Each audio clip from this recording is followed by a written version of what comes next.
खुलुमबाय। दिनै 28 जानुवारि 2024 रबिबार। आसाम पुलिसा नगावनिफ्राय सासे सुबुंखौ आलफा उदां उदखारि आफादनि मुं लानानै रां दाबिनायनि जाहोनाव एरेस्ट खालामदों। हमजानाय दायनिगिरिनि मुङा जाबाय फाकार उद्दिन। फाकार उद्दिना सासे फालांगिरि आब्दुल हासिमनिफ्राय 50,000 रां दाबिदोंमोन आरो रांखौ होआब्ला बेनि सानै फिसाज्लाखौ बुथारगोन होननानै सिगिदोंमोन। उनाव पुलिसा जाथायनि सायाव नायबिजिरनानै फाकार उद्दिनजों लोगोसे बिनि लोगो हुसेन आलीखौबो एरेस्ट खालामदों। गुवाहाटीआव दिल्लीनि साथाम सुबुङा थांनाय गोलाव समनिफ्राय गोबां सुबुंफोरखौ हटेल आरो गारि बुकिंनि मुङाव आरो गारि बुकिं खालामनायनि सायाव फ्रड खालामबाय थानायनि जाहोनाव साथामबो पुलिसजों हमजादों। हमजानाय दायनिगिरिफोरनि मुङा जाबाय निराज सिंह, सौरज खन्ना आरो एस साराक। कामरुप जिल्लानि सिङाव थानाय पानिकाइति साखाथिनि हाथिसिला पिकनिक स्पटआव सासे सेंग्राया बुरलुंबुथुर दैमायाव नाव गाखोबाय थानाय समाव दैमायाव गबनानै थैदों। थैनाय सेंग्रानि मुङा जाबाय अबिनाश टेका। आलायअरन थियेटाराव मा सोलिगासिनो दङ? आलायअरन थियेटाराव गोबां सोलिगासिनो दङ। लीना आरो नेरसोन बर'नि मुंदांखा एक्टर बिथांमोना आलायअरन थियेटारनिफ्राय बेथन मोनाखै। बेथन मोनाबालासिनो खामानि मावदों होननानै लीना आरो नेरसोन बसुमतारिया रोखायै बुंथिदों। आलायअरनाव नोंथाङा सासे फावखुंग्रिमोन, नाथायबा नोंथांमोन गैयैनि थाखायनो आलायअरन थियेटार होदों।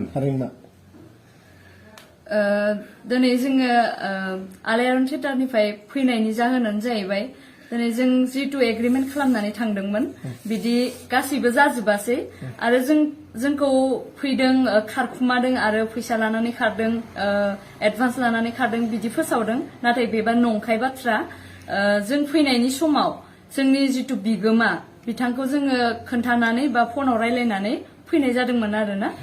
बियो बिथांनि आखायावनो दंमोन। जोङो जे थियेटाराव थांगोन ना न'आव फैगोन बेखौ बिथांनि आखायावनो होनाय जादोंमोन आरो जों डिसिसन लानो। थियेटारनि सोद्रोमाया नोंथांमोन सानैल' ना आरो गुबुनाबो बेफोरबायदि जाथाय भुगिनो गोनां जादों? दिनै जों जि खालि न'आव थालांनाय जादों बै सानखालि जोंजों लोगोसे साब्रैमोन आरो साब्रै जों थालांनाय जादों आरो। मेन जाहोना मानि थाखाय नोंथांमोना थियेटारनिफ्राय ओंखारबोखो? दिनै जोङो आर्टिस्ट हिसाबै सासे आर्टिस्ट हिसाबै जोंखौ बिसोरो आर्टिस्ट बायदि नोजोरै नाया, गाज्रि बेबहार खालामदों आरो पेमेन्टखौथ' जोङो सम बायदियै मोनाखै।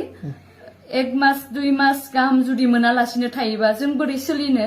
जों बेयाव हाबनाय लोगो लोगोनो जोंहा बेलेग खामानि जेबो थाया जायो। जों बेहायनो जोङो रिहार्सेलनिफ्राय हमनानै ला जों 4 मान्थ गाहाम जाबायमोन थानाया, 4-5 मान्थ जाबाय।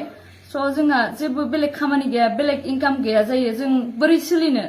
बिदिहाय जेनेबा जोंनि मोननांगौखौ जों मोनाब्ला जोंनि खस्थ'नि फिथाइखौ जों अभियासलि टाइमाव लुगैखागोन। जों बोरै सोलिनो जुदि मोनाबा?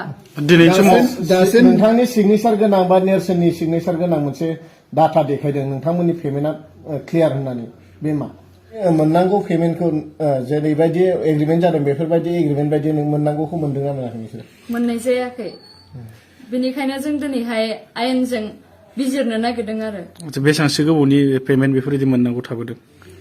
दिनै जोङो 1 मान्थ 7 डेज जाहैबाय आरो जोंना थाबोबाय आरो मोननांगौआ।